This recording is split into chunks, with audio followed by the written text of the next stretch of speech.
안녕하세요. 에베소서 5장 15절에서 21절 말씀을 보시겠습니다. 에베소서 5장 15절에서 21절 말씀이고요.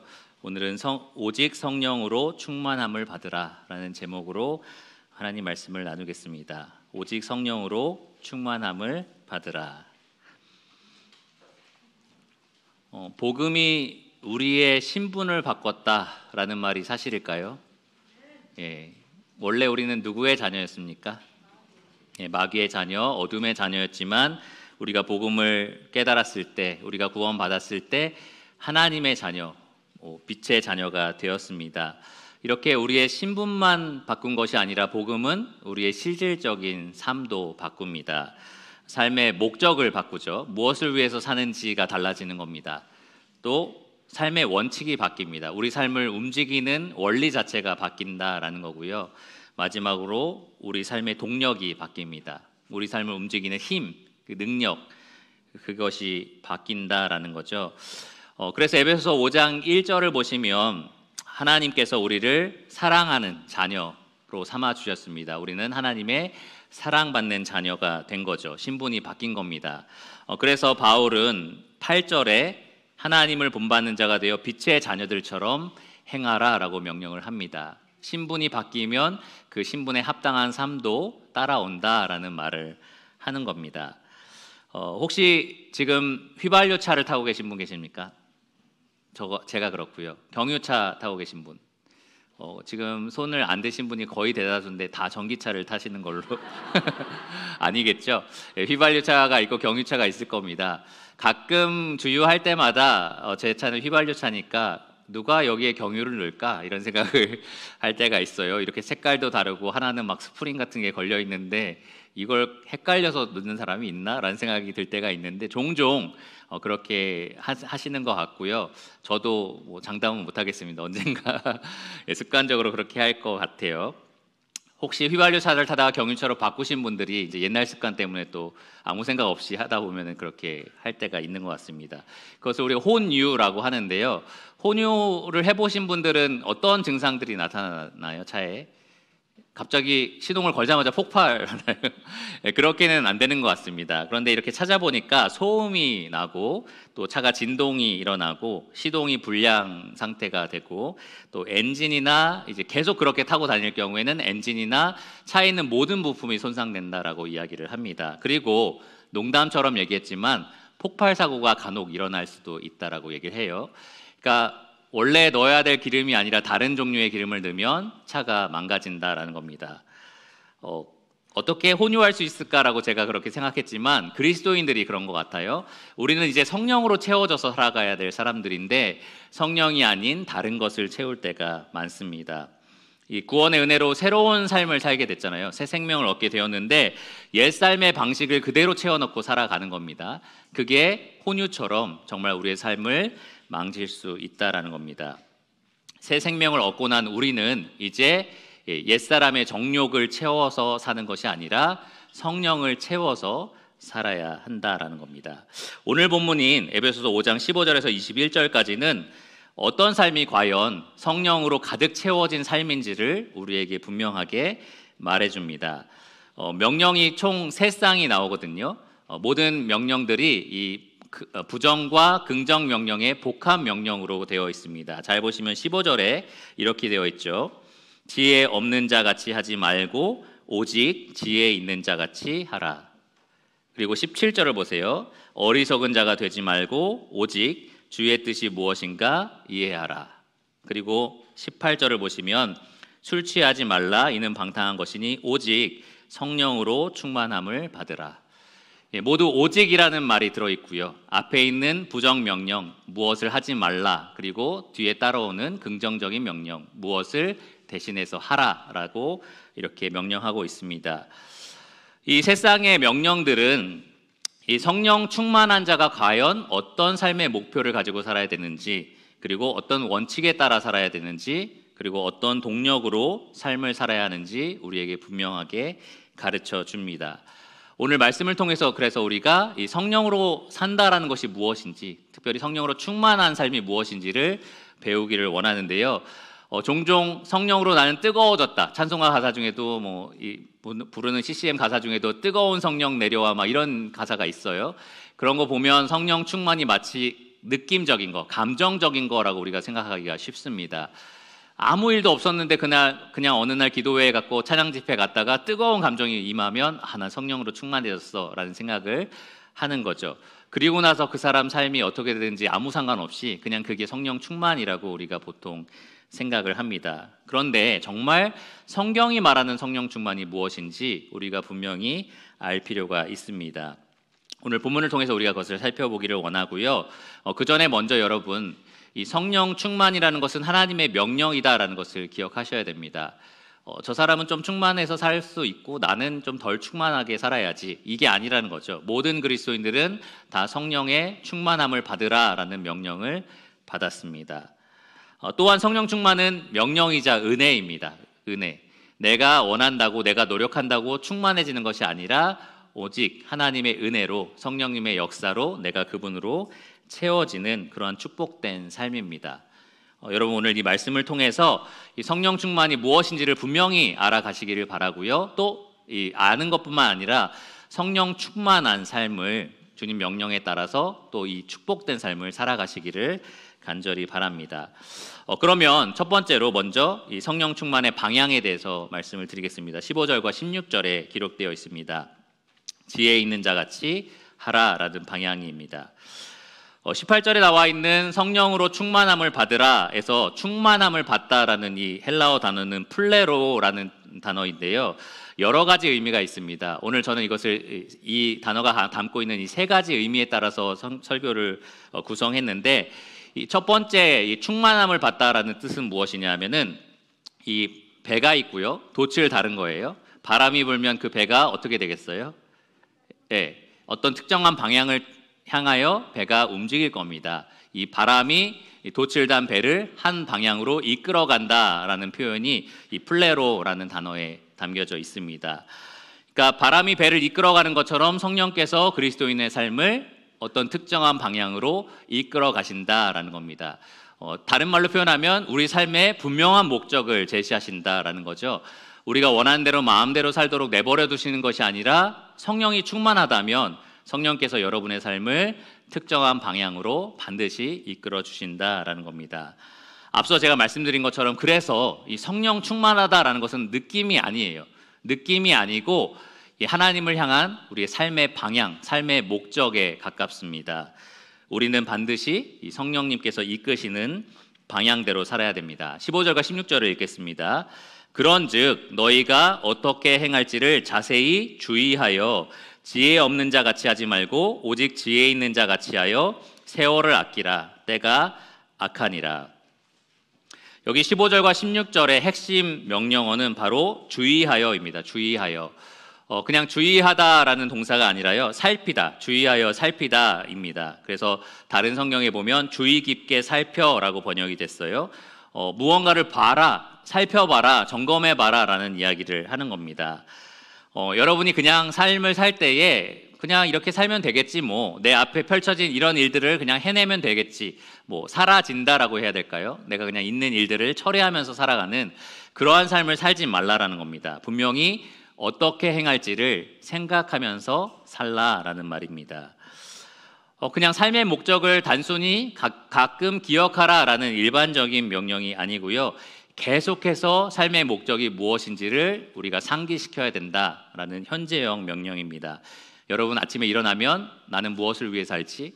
회사에 출근할 때도 나는 무엇을 위해 회사를 하지? 계속해서 그 목적을 생각해야 된다라는 겁니다. 가볍게 인지하고 넘어가라는 말이 아니고요, 의지를 가지고 집중해서 과연 내가 하는 이 말과 내가 하는 이 행동이 내 삶의 목적과 어떤 연관관계가 있는지를 자세히 살펴보라라는 명령입니다. 그 뒤에 따라오는 지혜 없는 자 같이 하지 말고 오직 지혜 있는 자 같이 하라라는 이 말씀도 삶의 분명한 방향에 대해서 우리에게 가르쳐 줍니다. 여기 지혜라는 말이 나와 있는데요, 잠언에서 지혜의 근본이 뭐라고 합니까? 여호와를 경외하는 것이 지혜의 근본이다. 그렇기 때문에 지혜 없는 자라는 이 표현은 그냥 지혜가 좀 부족한, 무언가를 삶에 있어서 어떤 지혜가 좀 부족한 사람을 가리키는 것이 아니고요. 하나님을 경외하지 않는 사람, 하나님을 인정하지 않는 사람, 하나님의 뜻을 업신여기는 사람을 가리킵니다. 그렇게 살지 말라라는 거죠. 하나님 모르는 모든 사람이 그렇게 삽니다. 착하게 살 수도 있고 선하게 보일 수도 있지만 절대로 하나님을 경외하는 삶을 추구하지는 않는 거죠. 그 삶의 목적이 하나님을 영화롭게 하기 위한 삶이 아니다라는 겁니다. 그러면 반면 지혜로운 사람은 어떻겠어요? 하나님을 경외하는 사람입니다. 범사에 하나님을 인정하는 사람입니다. 하나님의 뜻을 순종하고 경외하는 사람입니다. 삶의 목적이 다르다라는 거죠. 지혜 없는 자와 지혜 있는 자는 삶에 추구하는 방향이 완전히 다릅니다. 지혜 없는 자는 육신을 기쁘게 하기 위해서 살고요. 지혜 있는 자는 누구를 기쁘게 해요? 하나님을 기쁘시게 하기 위해서 살아갑니다. 사도 바울은 로마에 편지할 때에 로마서 14장 7절과 8절을 보면 이렇게 말했습니다. 우리 중에 누구든지 자기를 위하여 사는 자가 없고 자기를 위하여 죽는 자도 없도다. 아멘 하십니까? 여러분 그렇습니까? 계속 이어서 이렇게 말합니다. 우리가 살아도 주를 위하여 살고 죽어도 주를 위하여 죽나니 그러므로 사나 죽으나 우리가 누구의 것이죠? 주의 것이로다. 이 고백은 우리 중에 있는 모든 사람의 고백이 되어야 마땅합니다. 복음의 결과를 맞은 사람들, 복음의 맛을 얻은 사람들은 모두 이 고백을 할 수밖에 없습니다. 로마서 14장 9절을 보면은 이를 위하여 그리스도께서 십자가에 달려 돌아가시고 부활하셔서 모든 죽은 자와 산 자의 주가 되게 되셨다라고 말을 합니다. 예수님이 여러분의 삶의 주인이 되신 거예요. 그러니까 여러분이 살아도 죽어도 누구를 위해서 살게 되는 겁니까? 주를 위해서 살게 되는 겁니다. 이 사실을 모르시는 분, 여기 그리스도인 중에 저는 구원 받아도 제가 주인인 줄 알았어요 라고 생각하시는 분 없죠? 없을 겁니다. 혹은 그거 알겠는데 그게 이론적으로 그렇다는 거고 실제로는 나를 위해서 좀 살아도 되지 않겠습니까? 라고 생각하시는 분 아마 없을 겁니다. 왜 그럼에도 불구하고 많은 그리스도인들이 주를 위해서 살지 못하고 나를 위해서 사는 자가 될까? 여기 따라오는 16절 말씀을 보면 알 수 있습니다. 때가 악하니라. 우리가 살아가는 이 시대가 악하다라는 겁니다. 그냥 단순히 여러 범죄가 일어나고 여러 가지 악한 일들이 일어난다라는 말이 아니라요. 우리가 사는 이 세상이 악하기 때문에 우리를 점점 부패하는 쪽으로 인도한다라는 겁니다. 우리를 둘러싼 이 세상의 시스템, 가르침들, 사상들, 성경에 보면 세상 풍조라고 말을 하는데요. 이런 세상 풍조에 따라서 사람들이 살아가게 되죠. 그런 사람들과 섞여서 살다 보면 마치 가나안 백성들 옆에서 살던 이스라엘 백성이 우상 숭배에 빠져들어갔던 것처럼 우리도 주를 위해서 사는 삶에서 점점점 우리를 위한 삶으로 돌아서게 된다라는 겁니다. 이 모든 배후에는 마귀가 있습니다. 마귀는 우리 육체의 정욕을 자극해서 어떻게든 우리가 삶의 방향을 바꾸도록 우리를 부추깁니다. 이 세상에서 그러니까 아무 생각 없이 가만히 살다 보면 마치 파도가 일어나는 그런 바다에 있는 사람처럼 점점 해안으로 밀려나가잖아요. 그런 것처럼 우리가 아무 생각 없이 이 세상을 살다 보면 점점 하나님을 향한 방향이 아니라 나를 위한 방향으로 방향이 계속해서 바뀌어지게 되는 겁니다. 그래서 성령 하나님께서는 사도 바울을 통해서 본문에 때가 악하기 때문에 어떻게 하라고 되어 있어요? 16절에 세월을 아끼라 라고 명령을 합니다. 세월을 아껴라. 이 세상에서도 이런 명령 많죠. 시간을 절약합시다. 시간은 금입니다. 당신의 한 시간을 살 수 있다면 이런 여러 가지 말들이 막 있어요. 이런 단순히 시간을 절약하라는 말이 아니고요. 앞에 있는 문맥을 잘 생각해 보면 우리에게 정해진 시간, 여러분에게 각각 정해진 시간들이 있습니다. 어떤 사람은 90 몇 세까지 살 수도 있겠고요. 또 어떤 사람은 60세까지 살 수도 있고요. 아무도 모르죠. 주님이 정해놓은 시간은 분명히 있습니다. 그 정해놓은 그 한정된 시간을 아끼라라는 겁니다. 낭비하지 말라는 거예요. 무엇이 낭비냐? 이 주님께서 정해주신 이 삶의 목적과 아무런 상관없이 살아가는 게 낭비입니다. 목적과 상관없이 살아가는 것이 우리 인생을 허비하는 일입니다. 세월을 아끼라는 말은 우리 인생을 최대한 이 하나님이 세우신 이 목적에 맞게 살라라는 명령입니다. 이 세월을 아끼라라는 말은 문자적으로 기회를 사라, 시간을 사라라는 의미가 있어요. 그러니까 여러분에게 주어진 시간을 사서, 기회를 최대한 사서 하나님이 주신 목적대로 살아라, 활용해라라고 말을 하는 겁니다. 아까 말씀드린 것처럼 아무 생각 없이 살면 우리는 점점점 하나님 정해놓으신 그 삶의 목적에서 벗어나서 살게 됩니다. 그러니까 여러분, 매일매일 하루하루 주어진 순간마다 나는 무엇을 위해서 사는가라는 질문을 던지시기를 바랍니다. 나에게 주어진 삶의 목적은 무엇인가? 내가 하고 있는 이 일이 그 목적과 무슨 관계가 있는가라는 것을 생각해 보시기 바랍니다. 여기 말씀에 기록된 것처럼 주의하여서, 그것도 자세히 주의하여서 살피시기를 바랍니다. 아침에 일어나시면 피곤해, 어제 너무 피곤했어, 이렇게 시작하지 마시고요. 오늘은 주님을 위해서 어떤 삶을 살까라고 이렇게 시작을 해보시고요. 회사에 나갈 때, 출근할 때 보통 어떠세요? 운전하시면서 지겹다, 오늘 또 일하러 가네, 막 이렇게 하시지 않나요? 그러지 마시고 오늘 일터에 가서 나는 어떻게 주님의 목적, 그 목적에 맞는 삶을 살 수 있을까라고 고민해 보시기를 바랍니다. 최대한 기회를 사서 나에게 주어진 그 시간을 낭비하지 마시고 주님이 주신 그 목적대로 살아가시기를 바랍니다. 성령께서 여러분을 그 가운데로 인도하실 겁니다. 그 방향으로 이끄신다라는 겁니다. 바울은 고린도전서 9장 26절에 우리 그리스도인의 삶을 달리는 경주에 비유해서 설명을 했습니다. 100m 달리기를 하는데 한 사람은 앞으로 달리고 한 사람은 뒤로 달리면 누가 이길까요? 이 경기 자체가 이루어지지 않을 겁니다. 그래서 바울은 우리는 방향이 없는 것처럼 다름질하지 않는다라고 말을 했습니다. 우리가 달려야 할 분명한 방향이 있다라고 얘기를 한 거죠. 사실 복음이 우리에게 목적지를 바꾸는 놀라운 은혜를 베풀어 주셨습니다. 우리는 우리 소견에 오른 대로 이리저리 방황하다가 결국에는 영원한 멸망이라는 목적지를 향해서 달려가고 있는 인생이었습니다. 그런데 예수님께서 십자가에서 우리를 위해서 돌아가시고 우리가 그것을 믿었을 때 우리의 최종 목적지가 바뀐 거예요. 영벌에서 영생으로 바뀌었습니다. 우리는 우리 자신을 위해서 살지 않고 이제 우리 영생의 주를 위해서 사는 자가 되었습니다.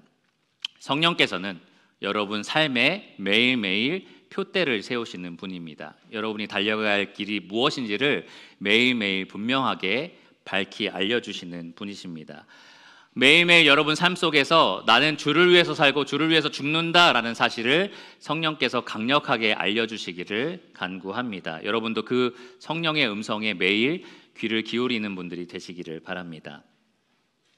두 번째 원칙은 바로 원칙이라는 겁니다. 두 번째 원칙인데요. 주의 뜻이 무엇인가 이해하라. 17절 말씀입니다.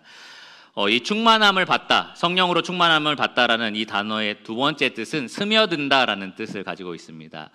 고깃집에 가면 양념고기 이런 거 드셔본 적 있으시죠? 갑자기 지금 밥 먹을 때가 돼서 양념갈비 이런 거 생각나면서 침이 막 고이시는 분이 있을지 모르겠어요.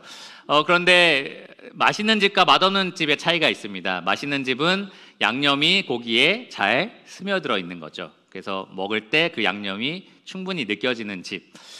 맛없는 집은 생긴 건 똑같지만 이 양념이 고기에 충분히 스며들어 있지 않아요. 그래서 먹을 때 그냥 퍽퍽하고 맛이 없는 거죠. 그러니까 잘 스며들어 있는 것, 그것처럼 성령께서 우리 삶의 곳곳에 스며들어 계시는 그러한 장면을 이 성령으로 충만함을 받으라라는 표현을 사용해서 설명을 한 겁니다. 이게 우리 삶의 원칙과 관계가 있습니다. 만일 성령께서 여러분 삶 곳곳에 모든 삶의 영역에 스며들어 계신다면, 아주 풍성하게 푹 젖도록 스며들어 계신다면 여러분이 말하고 행동하는 것이 누구의 뜻대로 되겠어요? 내 뜻대로 되겠습니까? 아니죠. 주님의 뜻대로 될 것입니다. 그래서 17절은 이렇게 말을 합니다. 그러므로 어리석은 자가 되지 말고 오직 주의 뜻이 무엇인가 이해하라. 앞에 있는 되지 말라라고 명한 어리석은 자는 아까 지혜 없는 자처럼 단지 이해하려기 늦은 그리고 둔한 사람을 가리키는 것이 아닙니다. 시편 14편 1절은 이렇게 말해요. 어리석은 자는 그의 마음에 이르기를 하나님이 없다 하는도다. 그들은 부패하고 그 행실이 가증하니 선을 행하는 자가 없도다. 어리석은 자는 기본적으로 그 마음에 하나님이 없다라고 생각하는 사람입니다. 그러다 보니까 그 삶의 원칙은 뭐겠어요? 하나님을 경외하고 하나님 뜻대로 사는 겁니까? 아니겠죠. 하나님이 없다고 생각하면 자기 소견에 옳은 대로, 자기가 생각할 때 옳다고 생각하는 대로 살아가는 겁니다. 그러다 보면 결국에는 그 삶이 부패하고 가증하고 악한 행실을 낳는 그러한 삶이 됩니다. 성령이 충만한 사람은 결코 이 어리석은 자처럼 살 수가 없는 거예요. 성령이 우리 삶에 스며들어 있는 사람들은 그렇게 살 수가 없는 겁니다. 성령께서 원하시는 그 뜻대로 말하고 그 뜻대로 살아가는 겁니다. 그게 바로 성령 충만의 삶입니다. 그런데 여러분 17절에서 이 이해하라라는 명령에 좀 주목하시기 바랍니다. 이해하라. 깨닫다라는 뜻을 가지고 있는데요. 이 명령은 무엇을 깨달아야 되는지, 무엇을 이해해야 되는지 그 대상을 분명하게 합니다. 무엇이죠? 무엇을 우리가 알아야 되는 거죠? 주의 뜻, 주의 뜻입니다. 우리의 주님 되신, 우리 삶의 주인 되신 예수 그리스도의 뜻을 우리가 이해하고 알아야 합니다. 사도 바울은 로마서 12장 2절에 악한 세대, 이 세대를 본받지 말고 라고 말하면서 대신 하나님의 선하시고 기뻐하시고 온전한 뜻이 무엇인지를 분별하라 라고 명령을 했습니다. 하나님의 뜻인 거죠. 그런데 여러분, 우리가 많이 착각하고 잘못하는 게 있습니다. 뭐냐 하면 내가 생각할 때 하나님의 선하시고 기뻐하시고 온전하신 뜻을 우리가 자꾸 발견하려고 하는 거예요. 하나님이 우리에게 계시하신 뜻이 아니라 내가 생각할 때 하나님 뜻은 이런 것 같아 라는 식으로 이해하려고 하는 겁니다. 여기 말씀은 주의 뜻을 분별하고 이해하라 라고 말을 합니다. 주님의 의도하신 뜻을 우리가 알아야 되는 거지, 주님의 뜻은 나는 이렇다고 생각해 라고 하는 나의 뜻을 우리가 생각하면 안 된다라는 겁니다. 예수님은 제자들에게 성령님을 약속하셨을 때 이렇게 말씀하셨어요. 요한복음 16장 13절과 15절을 보시면 그가 스스로 말하지 않으신다라고 했습니다. 성령님이 임의로 자기 주관적으로 우리에게 알려주지 않으신다라는 거예요. 오직 들은 것을 말한다라고 말씀하셨어요. 예수님께서 주의 뜻을 가지고 계시는데 성령님이 그것을 그대로 우리에게 전달해 주신다라는 겁니다. 그래서 예수님은 그가 내 것을 가지고 너희에게 알리시리라 라고 말씀하셨어요. 그러니까 여러분, 성경을 읽으실 때도 성령님께서 나를 이렇게 깨닫게 해주셨어요 라고 말할 때 굉장히 주의하셔야 됩니다. 성령님께서는 절대로 주님의 뜻과 다른 무언가를 나에게 알려주지 않으신다라는 겁니다. 성령께서는 성경에 기록된 예수님이 의도하신 예수님의 뜻, 예수님의 것을 가지고 나에게 알려주시는 분이십니다. 그 주의 뜻대로 내가 이해하고 그 이해를 바탕으로 살아갈 수 있도록 만들어주시는 분이 성령님입니다. 참 안타깝게도 오늘날 많은 그리스도인들이 그런데 잘못 생각하고 있어요. 주님의 뜻을 자기의 마음대로, 주관대로 그렇게 생각을 합니다. 제가 종종 예를 들었지만 청년들이 성령님께서 너랑 결혼하라고 하시네 이렇게 이제 얘기를 하면 제가 청년들한테 말했어요. 그러면 성령께서 나한테는 너랑 결혼하지 말래 이렇게 하라고 얘기를 하는데, 주관적인 거죠. 자기가 생각할 때 이 자매가 너무 좋고 너무 마음에 드는데 그런 느낌을 성령이 주신 거다라고 생각해서 그렇게 이야기를 주관적으로 할 때가 있습니다. 심지어 성경을 읽을 때도 그래요. 주님의 뜻이 무엇인가 이해하려고 노력하는 것이 아니라 내가 생각할 때 이 주의 뜻은 이런 것 같아라는 식으로 이제 이해를 하는 겁니다. 이게 오늘날 유행하는 좀 인본주의적인 책 읽기 방식과 관계가 있어요. 요즘에는 저자의 의도랑 전혀 관계없이 독자가 무엇을 느끼느냐가 그 책의 의미가 됩니다. 제가 책을 종종 쓰는 사람으로서 굉장히 안타깝고 좀 당혹스러워요. 근데 나는 이런 분명한 의도를 갖고 썼는데 상대방은 다른 의도를 받아들였다면 제가 설득을 해야 되잖아요. 그런 의도로 쓴 게 아니에요 라고 해야 되는데 오늘날 책 읽기 방식 자체가 달라졌습니다. 그냥 독자가 그 의미를 정해버리면 저자가 아무 말도 하지 못하는 그러한 읽기 방식이 오늘날 유행합니다. 그런데 그것이 이 교회 안으로도 들어왔어요. 그래서 19세기 대표적인 비평가로서 노먼 홀랜드랑 블레이치라는 사람들이 있는데 그들이 심리학에서 끌어온 성경 해석법이 있습니다. 뭐냐 하면 독자 반응 이론이라고 해서 쉽게 말하면 독자가 성경 본문의 의미를 결정한다입니다. 독자가 내가 볼 때는 성경 의미는 이래 라고 결정하면 그게 곧 주의 뜻이 되는 거죠. 그게 오늘날의 성경 읽기 방식입니다. 예를 들어서 말씀을 드리면 제가 조금 한참 전이었는데 이 페미니즘에 대한 강의를 하려고 준비할 때에 이 페미니즘에 빠져있는 한 목사님과 교제한 적이 있어요. 그분이 이제 이렇게 얘기를 하는 겁니다. 바울이 여자가 교회에서 가르치거나 뭐 권위를 부리는 것을 금지한 이 내용은 아무리 생각해도 자기가 볼 때는 바울이 이 유대교에 쩌들어 있는 그 가부장적인 그런 문화에 쩌들어 있는 유대인 남성이었기 때문에 이렇게 기록한 것과 같다. 이렇게 자기는 이제 해석을 한다라는 거예요. 그럴 때 제가 이제 혼동이 되는 거죠. 그러면 그 모든 과정을 영감으로 인도하신 성령님은 그걸 모르셨던 건가? 그래서 바울이 그렇게 하도록 그냥 내버려 두신 건가? 라는 생각이 드는 겁니다. 똑같은 성령님이 왜 다른 곳에서는 바울을 통해서 남자나 여자나 그리스도 안에서 다 하나다라는 말을 했을까? 라는 생각을 하는 거죠. 이러한 독법, 성경을 읽고 해석하는 방법이 굉장히 문제가 되는 건데요. 왜냐하면 누구도 주의 뜻을 알 수가 없어요. 나는 이렇게 생각하고 저 사람은 저렇게 생각하면 맞는 사람이 아무도 없는 거죠. 그리고 또 하나, 성령님의 능력을 불신하는 겁니다. 성령님께서는 주의 뜻을 우리에게 분명히 알리시겠다라고 약속하셨는데 성경을 펴서 읽을 때는 성령님이 그렇게 하시지 못하는 분이 되는 거죠. 바울의 그러한 쩌들어 있는 그 유교 사상 때문에, 유대인 사상 때문에, 혹은 이것은 이런 문화 때문에 다 성령님이 그러한 제약에 걸려서 막혀서 우리에게 제대로 하나님 뜻을 알려주지 못하신다. 그러니까 우리가 그걸 다 걷어내고 주의 뜻이 진짜 무엇인지 우리가 생각해 봐야 된다라는 식으로 이제 성경을 해석하게 되는 겁니다. 그런 해석법으로는 절대로 우리가 주의 뜻을 알 수가 없습니다. 그렇게 성경을 읽어서는 절대로 우리가 주의 뜻대로 성령 충만한 삶을 살 수가 없습니다. 성령 충만한 사람은 성경을 통해서 성령께서 밝히 말씀해 주시는 주님의 뜻, 기록된, 의도된 주님의 뜻을 그대로 이해하고 그 이해를 바탕으로 살아가는 사람들입니다. 그래서 성령 충만은 곧 말씀 충만이라는 말도 해요. 그렇죠? 여러분 주보에 보시면 제가 골로새서 말씀을 집어넣었는데요. 골로새서 3장 16절과 17절을 보시면 오늘 본문에서 말하는 이 성령 충만한 삶과 거의 유사한 표현들이 나와 있습니다. 제가 읽어드리겠습니다. 모든 지혜로 피차 가르치며 권면하고 시와 찬송과 신령한 노래를 부르며 감사하는 마음으로 하나님을 찬양하고 또 무엇을 하든지 말에나 일에나 다 주 예수의 이름으로 하고 그를 힘입어 하나님 아버지께 감사하라. 오늘 에베소서 말씀하고 굉장히 비슷하죠. 그런데 에베소서 말씀은 성령으로 충만함을 받으라의 결과물이었다면 이 골로새서 말씀은 처음 시작이 이렇게 됩니다. 그리스도의 말씀이 너희 속에 풍성히 거하여. 그러니까 말씀 충만이 곧 성령 충만이다라는 것을 우리가 알 수 있습니다.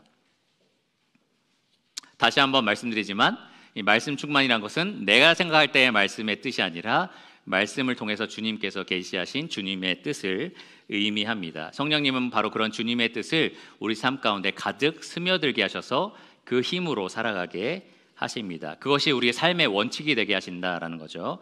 존 베가더 목사님은 이렇게 말을 했습니다. 성령 충만은 그리스도의 말씀, 곧 성경을 받아들이고 그 말씀이 우리 안에 거하며 우리 존재의 모든 부분에 스며들게 하는 것이다. 하나님의 성령으로 충만하다는 것은 그분의 말씀으로 충만하다는 것이다.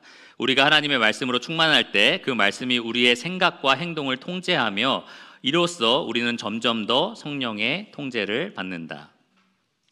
여러분, 우리가 구원받았을 때를 생각해 보세요. 여러분 각자의 뜻을 다 하나님 앞에서 낮추고 무너뜨리고 주의 뜻 아래 굴복해서 우리가 구원을 받았습니다. 성령께서 하신 일이었어요. 우리의 교만을 낮추고 주님의 뜻 아래 굴복하는 일을 성령님께서 하셨습니다. 그런데 성령님 그 일을 지금도 계속 하신다는 거예요. 우리 성도들 안에서 높아진 마음들을 무너뜨리고 예수 그리스도 앞에 굴복시키는 그 일을 성령님께서 계속해서 하고 계십니다. 성령 충만한 삶은 그렇습니다. 느낌이 아니고요. 말씀에 실제로 순종하면서 살아가는 삶입니다. 마지막 세 번째로 이 성령 충만의 동력에 대해서 살펴보겠습니다.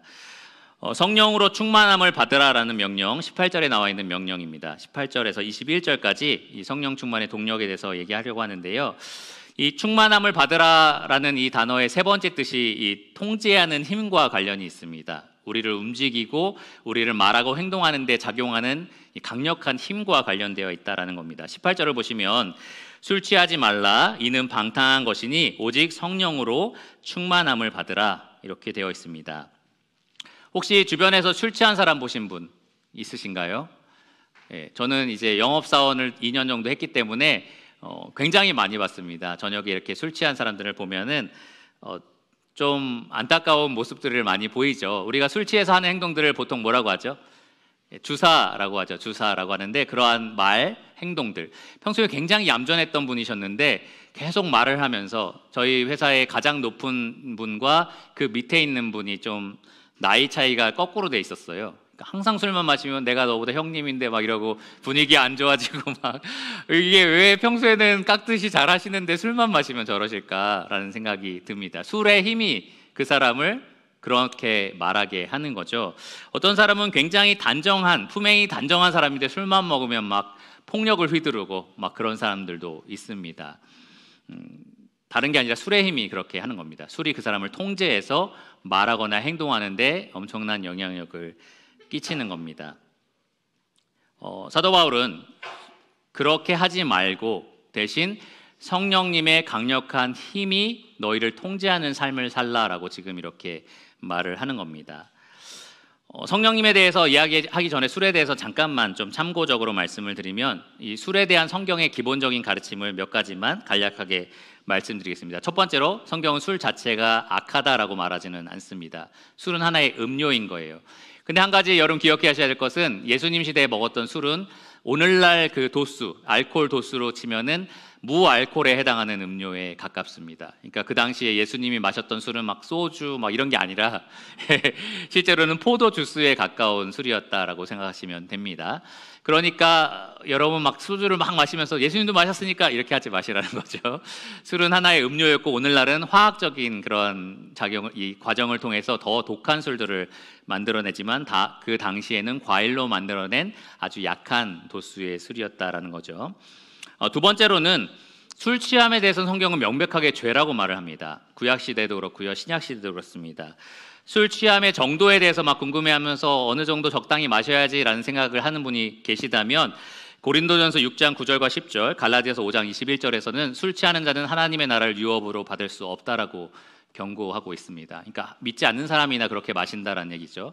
그러니까 어느 정도 마셔야 괜찮을까라는 생각하시면, 내가 어느 정도 마시면 안 믿는 사람일까라는 걸 고민하고 있다라고 생각하시면 돼요. 그러니까 그 정도로 이 술에 대해서는 성경이 아주 통제하고 있습니다. 세 번째, 성경에서는 구약 시대에는 나실인, 그리고 신약에서는 장로나 집사가 술에 대해서 통제하지 못하면 그럴 자격이 없다라고 분명하게 말을 합니다. 그러니까 신실한 성도라면은 절대로 술에 대해서 통제하지 못하는 모습을 보일 수 없다라는 겁니다. 가끔 실수로 그럴 수도 있지라고 생각할 수 있지만, 그것이 반복되면 여러분 스스로 어디까지 점검해 봐야 되냐면, 나는 정말 구원받은 사람인가, 내 삶을 주님께 바치기로 한 나실인 같은 그러한 사람이 맞나라는 생각을 해보셔야 합니다. 성경은 우리가 성령이 거하시는 성전이라고 말을 합니다. 성령이 거하시는 성전에 술을 통제하지 못할 정도로 들이붓는 사람이라면 정말 그 성령님이 그 안에 계신 것인지를 고민해 봐야 합니다. 마지막 네 번째로, 결국 우리는 술을 마실 수는 있는데 하나의 음료니까 하나님의 영광을 위해서, 다른 사람의 유익을 위해서, 나의 양심의 거리낌이 되지 않는 한에서 마실 수 있다라고 성경은 가르칩니다. 그래서 존 베가 목사님은 내가 지금 이 술을 마시는 것이 하나님께 영광이 되고 다른 사람의 유익이 된다라는 확신이 있을 때만 마신다는 거예요. 그러니까 마셔도 되지 뭐라는 수준이 아니라, 정말 이건 주님의 영광에서 마셔야겠어라는 확신이 있으면, 정말 이것은 다른 사람에게 유익이 되는 거야라는 확신이 있으면 마셔라라고 이야기를 했습니다. 이 정도가 이제 술에 대한 성경의 간략한 가르침이고요. 여기서 술을 언급한 이유는 단지 술을 마셔라 마시지 마라 이 얘기를 하려고 한 게 아니라, 술이 우리를 통제하는 강력한 힘이 되는 것처럼 성령님께서 우리를 강력하게 통제하는 힘이 되어야 한다라는 것을 말하기 위해서입니다. 우리는 술이 나를 통제하는 것을 멀리해야 되고요, 반대로 성령이 나를 통제하도록 내어드려야 합니다. 어떻게 그렇게 할 수 있을까요? 여기 보시면 성령으로 충만함을 받으라라고 명령하고 있습니다. 받으라라는 이 명령이 우리가 적극적으로 순종하기는 좀 어려운 명령이죠. 취하라라고 하면 좀 괜찮지만, 받으라는 것은 누가 줄 때까지는 받을 수가 없잖아요, 그렇죠? 그래서 우리가 할 수 있는 영역이 아니라 사실 성령 충만은 성령님께서 우리에게 해주시는 부분입니다. 하나님께서 우리에게 성령을 채우시는 분이시다라는 거죠. 그렇다고 그럼 우리는 아무것도 할 수 없느냐? 할 수 있는 게 있습니다. 달라고 구할 수 있겠죠. 그리고 또 할 수 있는 게 무엇이냐?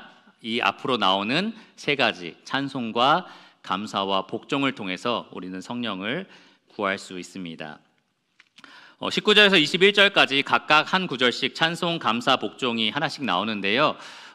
성경 이 주석가들은 이것이 성령 충만의 결과이냐 아니면 성령 충만을 얻어내는 수단이냐라는 것으로 견해차를 갖습니다. 저 개인적으로는 둘 중에 하나를 완전히 배제할 수는 없다고 생각해요. 우리는 찬송과 감사와 복종을 통해서 성령 충만을 얻기도 하고요. 실제로 그렇게 행할 때, 여러분 찬송할 때 가끔 그럴 때 있죠. 정말 내 마음이 성령을 위해서 살고 싶다라는 마음이 든다. 그런 경험을 할 때가 있습니다. 또 반대로 우리는 이 찬송과 감사와 복종을 통해서 그것이 많이 이루어지는 사람들을 볼 때 저 사람은 정말 성령 충만한 사람이구나라는 생각을 하기도 합니다. 결과이기도 하고요. 수단이기도 하다라는 얘기입니다. 그럼 하나씩 살펴보겠습니다. 첫 번째 찬송 19절을 보시면 시와 찬송과 신령한 노래들로 서로 화답하며 너희의 마음으로 주께 노래하며 찬송하며.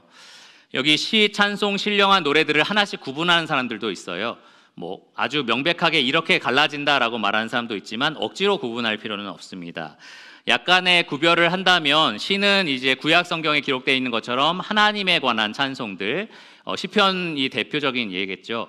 그리고 이 뒤에 나오는 찬송은 신약시대 교회가 지었던 예수 그리스도를 높여드리는 그러한 노래들을 말합니다. 그리고 신령한 노래들은 그 외에 여러 가지 노래들을 가리키는데요. 신령하다라는 이 말을 통해서 우리가 여기 나와 있는 노래들이 그냥 유행가나 교회 안에 있는 여러 다른 노래들이 아니라 모두 이 하나님을 중심으로 한 노래, 그리고 하나님이 하신 일을 감사하는 노래라는 것을 알 수 있습니다. 성경의 가르침을 잘 담고 있는 신령한 노래다라는 거죠. 그렇기 때문에 이 노래를 부르는 것은 하나님께 영광이 될 뿐만 아니라 이 노래 가사를 듣고 있는 우리들에게도 유익합니다. 그래서 여기 보시면 신령한 노래들로 서로 어떻게 하라고 되어 있어요? 화답하라라고 되어 있습니다. 화답하라. 우리가 앞서서 말씀 충만이 곧 뭐라고 했죠? 성령 충만이라고 말씀을 드렸습니다. 그런데 말씀에 충실한 가사가 담겨 있는 노래로 우리가 서로 화답한다면 성령 충만이 이루어지겠죠. 우리가 말씀에 충실한 가사가 담긴 노래를 해야 될 이유가 있고요. 또 서로 그렇게 불러야 할 이유가 분명히 있습니다. 우리가 서로에게 은혜의 통로가 되는 거예요. 우리가 그러한 찬양을 부를 때에 서로에게 그러한 은혜의 통로가 됩니다. 성령 충만을 일으키는 그러한 수단이 된다라는 거죠. 그런데 기억해야 될 것은 우리 찬송의 대상이 되시는 분은 성도가 아니라 주님이다라는 겁니다. 그래서 이 말씀에 보면 마음으로 주께 노래하며 찬송하라고 되어 있습니다. 여러분 얼마나 찬송하고 사세요? 혹시 청년들 중에서는 새로 나온 찬송 들으면 너무 좋아하고 출근할 때마다 이렇게 차에서 듣고 이런 친구도 있겠지만 약간 음치인 분도 있어요. 그렇죠? 노래를 잘 못해 부르면은 옆에 있는 사람이 무슨 노래야? 이렇게 물어보고 그런 분들도 있을 거예요. 그런데 이 한 주석가가 그렇게 얘기했더라고요. 노래를 잘하든 하지 못하든 우리는 찬송할 수 있다. 여러분 마음에 하나님을 향한 그런 찬송의 마음들을 표현할 수 있다라는 겁니다. 여러분 우리는 하나님을 찬송하기 위해서 창조되었고요. 그리고 죄를 지었기 때문에 거기에서 멀어졌지만 구원하셔서 새 창조를 하셔서 우리를 다시 찬송하는 자들로 삼아 주셨습니다. 그러니까 여러분 노래를 잘하든 잘하지 못하든 아침에 일어나면 크게 한번 노래를 불러보세요. 옆에 있는 사람들이 싫어할 수는 있는데 그러면 조용히 속으로 노래를 한번 불러보시고 여러분 마음을 계속해서 찬송하는 마음으로 바꾸시기를 바랍니다. 그것이 여러분 안에서 성령께서 하시는 일입니다. 두 번째 감사입니다. 20절을 보시면 범사에 우리 주 예수 그리스도의 이름으로 항상 아버지 하나님께 감사하며. 감사는 성령 충만의 확실한 열매입니다. 여러분 우리에게 합당한 것은 무엇밖에 없었죠? 하나님을 떠난 우리에게 합당한 것은 오직 심판밖에 없었습니다. 멸망뿐이었습니다. 그러니까 그 위에 더해진 모든 것은 다 뭐예요? 하나님의 은혜로운 선물이었던 겁니다. 여러분 자녀가 혹시 제가 오늘 말씀을 끝나고 사탕이라도 하나 여러분 자녀에게 주면 여러분 자녀에게 뭘 이렇게 하라고 하죠? 먹튀해 이러진 않죠. 고맙다고 해야지, 감사라고 해야지라고 합니다. 그렇죠? 근데 여러분이 매일매일 하나님께 받으시는 호흡에 대해서, 여러분에게 매일매일 주어지는 시간에 대해서 지혜에 대해서 이렇게 함께 예배할 수 있는 것들에 대해서 하나님이 허락하신 모든 은혜로운 것들에 대해서 감사해야지라고 성령께서 우리에게 말씀을 해주시는 겁니다. 감사해야지. 감사하지 않는 마음은 사실 굉장히 높아진 마음이에요. 내가 적어도 이건 받아도 돼. 당연히 하나님이 이 정도는 해주셔야지라는 아주 높아진 마음입니다. 저는 예전에 조니 에릭슨 타다라는 여성에 대해서 좀 직접 만나본 적이 있었는데요. 목 아래로 모든 몸을 쓰지 못하는 상태가 된 한 여성입니다. 그 여자는 이제 나중에는 입으로 그림도 그리고 휠체어 사역을 해서 많은 장애인들을 돕는 그런 훌륭한 사람이 되었지만 침대에 누워있는 내내 그걸로 씨름을 했다고 해요. 내가 과연 감사할 제목이 있는가. 근데 그녀가 결국에는 노임을 받았던 것은 너무 감사할 게 많다라는 그 사실을 깨달았을 때입니다. 그래서 그런 얘기를 해요. 하나님 나라에 갔을 때 자기가 처음으로 하나님과 함께 걸어갈 것에 대해서 기대를 한다라는 얘기를 합니다. 자기가 처음으로 손을 움직여서 하나님을 만날 수 있을 거다. 예수님 손을 붙잡을 수 있을 거다라는 얘기를 합니다. 그것에 대해서 굉장히 감사하는 거죠. 그렇게 우리가 감사를 잊은 사람이 돼서는 안 됩니다. 우리는 정말 감사할 제목들을 계속해서 만들어내도 정말로 헤아릴 수 없을 만큼 많은 제목을 가지고 있는 사람들입니다. 샘 크랩트리라는 사람이 쓴 감사의 기술이라는 책을 최근에 읽었는데요. 이런 말을 했습니다. 하나님은 우리에게 빚진 것이 없으시다. 단 하나도 없으시다. 우리가 가진 모든 것은 은혜를 통해서 주어진 것으로 받을 자격도 없고 받기 위해 수고하지도 않았고 요청하지도 않은 것이다. 여러분에게 주어진 모든 것에 감사하시기를 바랍니다. 제가 2월에 한번 코로나를 심하게 앓으면서 이러면 감사가 흘러나오겠구나라는 생각이 들었어요. 말하는 것이 이렇게 감사하구나, 호흡하는 게 이렇게 감사하구나, 누군가를 만날 수 있다는 게 그때는 아내랑도 격리가 돼서 너무나 감사하구나라는 생각이 들었어요. 여러분 감사하지 않으면 감사할 수밖에 없는 환경을 하나님 허락하실 수도 있어요. 매 맞기 전에 감사하시는 그러한 분들이 되시기를 바랍니다. 여러분 마음에 불평과 원망이 가득 차 있다면 그곳에는 성령님께서 채워지실 수가 없습니다. 범사에 감사라가 하나님의 분명한 뜻이다라고 데살로니가 전서에 기록되어 있죠. 그 뜻을 계속해서 어기고 불순종하면서 성령님이 채워지기를 바란다. 절대로 이루어질 수 없는 일입니다. 먼저는 회개가 필요한 거죠. 여러분 성령님은 오직 감사하는 마음을 채우신다라는 사실을 기억하시기 바랍니다. 여기 말씀해 보면 근데 범사에 항상 감사라고 해요. 모든 일어나는 일이 감사한가요? 여러분 항상 감사할 수 있나요? 지금 내려갔는데 내 밥이 없어. 근데 감사할 수 있나요? 그건 간단한 예지만 내려가다가 심하게 발을 부딪혀가지고 너무 아프다. 감사합니다. 막 부러지진 않았잖아요. 막 이렇게 해야 되나요? 아니죠. 예. 모든 일어나는 악한 일 그 자체에 감사라는 말이 아닙니다. 여기 말씀해 보면 우리 주 예수 그리스도의 이름으로, 그러니까 일어나는 악한 일 때문이 아니라 그 일을 그리스도 안에서 선으로 바꾸시는 하나님 때문에 감사할 수 있는 겁니다. 감사하기 힘든 일을 만나신 분들 있어요. 지금 어려운 때를 지나가고 계시는 분들 있습니다. 여러분 그때에 하나님의 마음을 헤아려 보시기 바랍니다. 로마서 8장 32절에 자기 아들을 아끼지 아니하시고 우리 모든 사람을 위하여 내주시니가 어찌 그 아들과 함께 모든 것을 우리에게 주시지 아니하겠느냐. 예수 그리스도를 여러분을 위해서 내어주시고 그분에게 속한 모든 것을 여러분을 위해서 주시는 하나님 아버지의 은혜를 헤아려 보시기 바랍니다. 여러분 힘든 때에도 감사할 제목이 분명히 생각나실 겁니다. 성령께서 여러분 마음속에 그 마음을 불러일으키실 겁니다. 마지막 세 번째 복종입니다. 21절을 보시면 그리스도를 경외함으로 피차 복종하라 라고 되어 있습니다. 이 복종의 구체적인 상황들, 구체적인 예시들은 앞으로 우리가 이 에베소서 말씀을 통해서 배울 수 있어요. 아내와 남편 관계에서 어떻게 복종할 것인가, 자녀와 부모 관계에서 어떻게 피차 복종할 것인가, 종과 상전의 관계에서 어떻게 복종할 것인가 앞으로 계속해서 나오게 됩니다. 그런데 기본적으로 그 앞에 약간 서론처럼 우리는 서로에게 복종해야 된다라는 말을 분명하게 지금 하고 있습니다. 이상하다. 그 가정만 생각해봐도 남편은 그 가장이고 리더고 아내는 돕는 배필인데 복종은 아내가 하는 거 아닌가 이런 생각을 하실 수도 있어요. 그런데 그렇지 않습니다. 역할이 다른 것뿐이지 서로 복종해야 된다는 것은 같습니다. 남편의 역할, 아내에게 공급하고 아내를 희생적으로 이타적으로 인도해야 될 역할이 있는 거죠. 아내의 역할, 돕는 배필로서 남편에게 순종하고 남편을 존경할 역할이 있습니다. 각자 자기가 맡은 역할이 있고요. 그게 질서를 이루는 것이 맞습니다. 그런데 서로 주어진 역할에 충성함으로써 서로에게 복종해야 된다는 사실은 같습니다. 교회 안에서도 마찬가지고요. 이 사회에서도 마찬가지고 우리에게 주어진 역할에 충성함으로써 상대방에게 복종한다는 점에서는 같다라는 겁니다.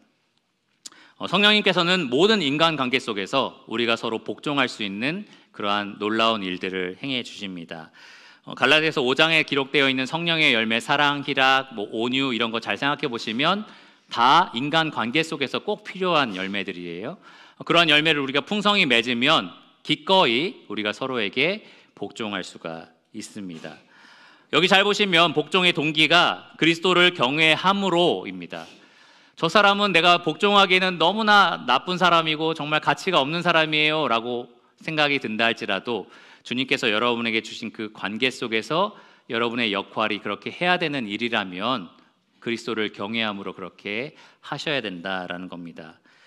그 사람의 어떠함 때문에 복종하는 것이 아니라 나의 주님이신 그리스도를 내가 두려워하는 마음으로 사랑하기 때문에, 그렇기 때문에 우리가 복종을 하는 겁니다. 여러분, 그러므로 여러분의 인간관계를 한번 돌아보시기 바랍니다. 내가 맺고 있는 인간관계 속에서 주께서 요구하신 주님을 위해서 살아가는 이 삶의 방향에 방해가 되는 그러한 인간관계들이 있지 않은가. 내 남편 때문에, 내 아내 때문에, 내 직장 상사 때문에 계속해서 나는 그런 관계 속에서 내 역할을 제대로 하지 못하고 있는 부분은 없는가 잘 돌아보시기를 바랍니다. 이 피차 복종하라는 성령의 음성을 내가 오랫동안 무시해오고 있었다면 성령 충만을 당연히 받을 수 없을 겁니다. 먼저는 여러분 회개하시고 하나님께 나아가셔서 성령께서 내 안을 가득 채워서 복종할 수 있는 힘을 달라라고 구하시기를 바랍니다. 히브리서 12장 14절은 그래서 모든 이와 더불어 화평하라, 화목하라라고 우리에게 명령을 하고 있습니다. 성령 충만은 성령께서 친히 하시는 일이지만 자발적인 우리의 순종을 통해서 그렇게 하신다라는 사실을 여러분 반드시 기억하시기를 바랍니다. 말씀을 마무리하면서요, 가끔 저는 우리 안에 정말 성령이 계신가라는 생각을 할 때가 있어요. 성령은 하나의 그런 허구적인 판타지 영화에 나오는 어떤 유령 같은 존재, 있다라고 우리가 그냥 말은 하지만 정말 있는가라는 생각을 할 때가 있어요. 저의 삶에, 그리고 성도들의 삶에 뭔가 능력이 전혀 나타나지 않는 것처럼 보일 때 그렇습니다. 그런데 우리가 에베소서 초반에 배웠지만 이 사도 바울은 성령을 받아라라고 명령하지 않고요, 너희 안에 성령이 있다는 걸 알라라고 이야기를 합니다. 모든 그리스도인에게는 성령님이 이미 계십니다. 그런데 여기에 받으라라는 명령이 주어진 것은 우리가 계속해서 그것을 추구해야 된다는 거예요. 계속해서 성령으로 채워지기를 애써야 된다라는 말을 하는 겁니다. 한편 많은 그리스도인들이 자기를 위해서 살고, 많은 그리스도인들이 자기 뜻대로 살고, 많은 그리스도인들이 그 성령의 동력이 아니라 자기의 원대로 정욕대로 살아서 감사하지도 않고 찬송하지도 않고 인간관계를 다 망치면서 사는 이유가 뭘까? 저는 그것이 성령이 아니라 마귀로 채워지기 때문이다라고 생각을 합니다. 우리는 구원받은 사람이고요, 우리는 빛의 자녀들입니다. 더 이상 어둠 가운데 속할 수 없고요, 어둠이 시키는 대로 살 수도 없습니다. 경유차에 휘발유를 넣은 자녀가 있다면 이 부모가 엄청나게 화를 내겠죠. 왜 그랬냐고 막 이러면서 이 바보 같은 사람아 이러면서 막 이렇게 할 수도 있겠죠. 차를 왜 단마 안 갖다 냐, 특히 오늘 지금 막 나온 차에 그랬다라고 하면은 더 화가 날 겁니다. 자기 아들을 바쳐서 새로운 생명을 허락하신 이 하나님 아버지가 우리를 바라보실 때 우리가 우리의 삶에 계속해서 성령님을 채워넣는 것이 아니라 이 세상의 악한 것들과 육신의 정욕들을 채워넣는다면 똑같이 안타까운 마음을 품으실 겁니다. 여러분, 성령으로 채우시는 삶을 살아셔서 성령이 이끄시는 방향대로, 성령이 움직이시는 그 원칙대로, 그리고 그 성령의 힘을 얻어서 살아가시기를 바랍니다. 기도하고 말씀을 마치겠습니다. 주님 감사합니다. 우리에게 주신 성령님이 얼마나 은혜롭고 또 놀라운 분이신지를 잊어버리고 살 때가 참으로 많습니다. 주님, 우리가 우리의 삶을 육체의 정욕과 그러한 세상의 자랑들로 채울 때가 참으로 많습니다. 주님, 우리가 그것을 회개하며 주님께 나아가기를 원합니다. 하나님께서 친히 성령으로 우리를 채워주시기를 원합니다. 우리가 성령으로 가득 채워진 자들이 되어서 정말 성령님께서 이끄시는 대로 살게 하여 주시기를 원합니다. 우리 삶을 우리의 뜻이 아니라 주의 뜻대로 살게 하여 주시고 매일매일의 삶 가운데 찬송과 감사와 복종의 열매가 끊이지 않고 맺히게 하여 주시기를 원합니다. 그리하여 유평교회 모든 성도님들이 성령 충만한 삶을 힘있게 살아가시는 그래서 하나님께 영광이 되는 자들이 되게 하여 주시기를 원합니다. 모든 것을 예수 그리스도의 이름으로 감사하며 기도드렸습니다. 아멘.